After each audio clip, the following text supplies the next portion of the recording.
শারজায় সিরিজের প্রথম টি-20তে সংযুক্ত আরব আমিরাতের বিপক্ষে টস হেরে ব্যাট করছে বাংলাদেশ। এখন পর্যন্ত সংগ্রহ 6 উইকেটে 173 রান। প্রথম ওভারে 4 ও 6 হাঁকিয়ে ইনিংস শুরু করেন তানজিদ তামিম। বেশি দূর এগোতে পারেননি। পরের ওভারে বাইরের বল খেলতে গিয়ে আউট হয়ে ফিরেছেন এই ওপেনার। একাদশ থেকে বাদ পড়েছেন সৌম্য সরকার। লিটন ব্যর্থ হলেও তাণ্ডব চালাতে থাকেন ইমন। এ নিয়ে আরো জানাতে বার্তা কক্ষ থেকে যোগ দিয়েছেন সহকর্মী মাজহারুল ইসলাম। মাজহার, বাংলাদেশ ভালো করছে নাকি আরব আমিরাত বেশি দুর্বল, কি বলবেন? দেখুন, বাংলাদেশ তো অবশ্যই ভালো করছে, বলতেই হবে। বাংলাদেশ দল ভালো রিস্টার্ট পেয়েছে, ভালো রান করছে। এখন ইমন যদিও দারুণ করছেন, এক কথায় ইমনের জন্য ভালো মনে হচ্ছে। আপনি যদি দেখেন পুরো ইনিংসটাই সেঞ্চুরি কাছে পৌঁছে গেছেন, 97 রান হয়ে গেছে। বাংলাদেশ 170-এর মতো রান করেছে।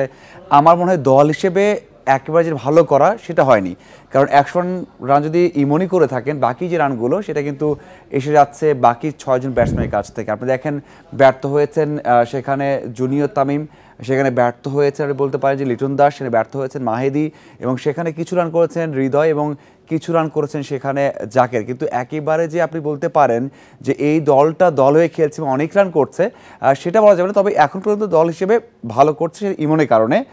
ইমনের প্রশংসা যতই করা হোক না সেটা কম হবে, কারণ তার অনেক রেকর্ড হয়ে গেছে। বাউন্ডারিতে সর্বোচ্চ রান করেছেন, এর তামিমকে পিছনে ফেলেছেন। একটা ইনিংসে সর্বোচ্চ ছক্কা হাঁকিয়েছেন। এক কথা দারুণ একটা ইনিংস আমরা দেখছি, বা এখন পর্যন্ত সেটা ইমন সে দেখিয়েছেন। এই যে প্রস্তুতি, এই প্রস্তুতি নিয়ে পাকিস্তানের বিপক্ষে কতটা ভালো করবে লিটনরা, আপনার কি মনে হয়?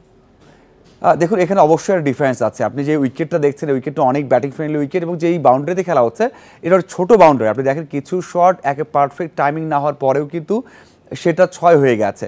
সেই কারণে বলা হচ্ছে যে এই শারজাতে এর আগেও আমরা হাই স্কোরিং ম্যাচ দেখেছি। এই উইকেটটা চেঞ্জ হয়েছে, ব্যাটিং উইকেট। এখানে পাকিস্তানে গেলে ব্যাটিং উইকেট থাকবে, কিন্তু বোলার চেঞ্জ হবে।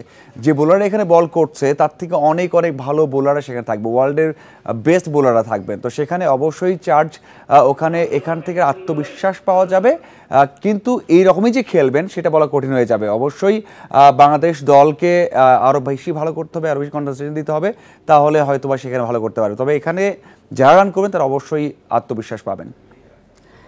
ব্যাটিং দেখে কি মনে হচ্ছে আপনার কাছে, টি-20-র জন্য ফিট কি বাংলাদেশ?